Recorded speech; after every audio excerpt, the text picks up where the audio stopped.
Hello everyone, welcome to my channel Daily Drug Info, and don't forget to subscribe Daily Drug Info to watch new videos. Today I will describe drug amoxicillin plus calvulanic acid, its classification, indication, dose, strands, pregnancy category, adverse effect. Drug amoxicillin plus calvulanic acid, its classification: penicillin, derivative antibiotics, amoxicillin, and beta-lactamase inhibitor calvulanyl phosphate potassium. Indications are gram-negative and positive infection caused by beta-lactamase producing organism. Doses: in oral formulation, adult dose 375 to 625 mg to adults or 1 gram Q12 depending upon the severity of the infection.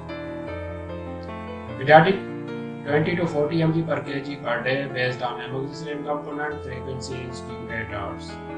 Parenteral doses in adult 1.2 gram every 8 hours, increase the frequency to 6 hours in case of severe infection.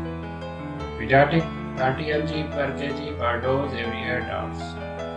Strengths are available in tablet 375 mg, 625 mg and 1 gram. In suspensions 156.25 mg per 5 ml, 312.5 gram per 5 ml. In injection formulations 0.6 gram vial and 1.2 gram vial. Pregnancy status B. Adverse effect: diarrhea most common, nausea, vomiting, rashes, urticaria.